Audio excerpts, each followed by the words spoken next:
and our project is on Japan's aging crisis and how it's affecting the country. In the 1960s, Japan became one of the most economically prosperous nations as its government shifted away from defense spending and leaned towards economic growth.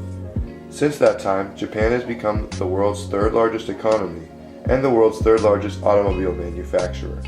It has also shown its staying power within entertainment, with the world's second largest music scene and the ever increasingly popular style of anime TV shows and movies that have caught on all over the world. Japan's two largest export and import partner nations are China and the United States, respectively. The island country has a very limited supply of natural resources, so there are comparative advantages in electronics, robotics, automobiles, etc. for raw materials. Japan is the world's largest creditor nation, which essentially means the Japanese save their money more than anyone else. This sounds like a smart policy, but it is actually hindering their economy. The nature of the economy and society encourage saving, but this means that there is much less investment or consumption in Japan. As we studied in class, these policies hurt their economy and significantly decrease the amount of money active within their economy. This is especially disastrous for a nation with no natural resources that relies heavily on foreign imports. If the value of their currency depreciates, trading with foreign nations will become more and more costly. Japan suffered from long-lasting but mild deflation in the latter half of the 1990s.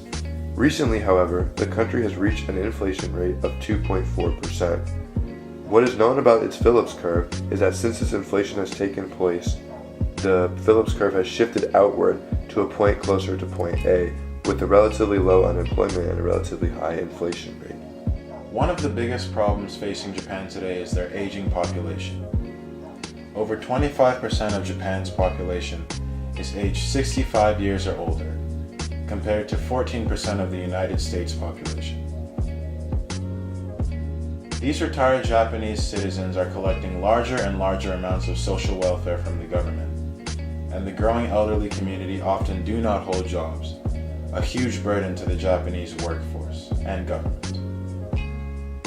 You can imagine the strain this puts on the taxpayers of Japan, as well as the government, who has to find a way to make the retired and the working happy within this population discrepancy. To make matters worse, less than 14% of the population is under 14 years old, which means that there are less kids in school, and in turn, less workers available, and an assurance that the population continues to diminish. In short, less babies are being born, and more people are living longer. A major economy cannot withstand this kind of an age gap, and the effects are beginning to show within the country. As the youth population of Japan diminishes, the arts sector, a large part of Japan's economy, is also affected. With less members of the younger generation, Korean pop and Chinese animation have started to challenge Japan's hold on those markets, with successful results. However, anime has been large enough abroad that we don't feel there will be any shortage of this unique style in the near future. Japan's unemployment rate is quite low, currently at 3.6%, almost an entire percentage point higher than it was from 1950 to 2000. However, the country is in a very bad situation with its massive debt. In 2012, Japan's debt was estimated to be more than double its annual GDP. This dire position has led to policy changes from the Japanese government, but with their workforce and taxpayer base significantly diminished, their crushing debt is an issue that they can't afford to ignore. In response, tax rates have been raised substantially within the last few years. This is just another problem within Japan's economy that can be partially traced back to its extensive age gap. The age crisis in Japan is more of a social issue than an economic one, but there are a few things the Japanese government could do to help correct this problem. For one, they would most likely need to raise the retirement age in Japan by several years. This way, Japan would have more workers active in their economy and less retired citizens collecting welfare from the government. This would not only reduce the money people pay in taxes, but would also increase the output Japan produces. Always a key strategy for a struggling economy. In addition, the government should incentivize citizens to have children.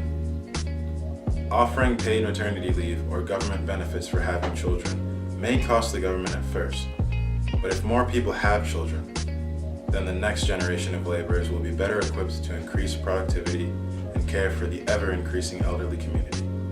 In addition, Japan would do well to change their culture's view on relationships. A less intense focus on work and education could leave citizens more free time, and government-run speed dating services or the like could actually help naturally solve this problem. Japanese people are not concerned with marrying or having children, as the culture encourages saving and devoting yourself to your work.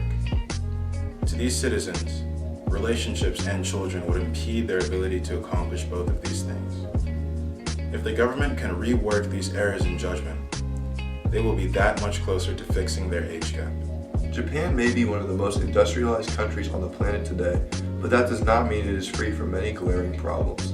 The nation's debt, inflation rate, and output are all serious issues Japan needs to deal with. These problems are exacerbated by the age gap in the country and the disproportionate amount of retired citizens that are there.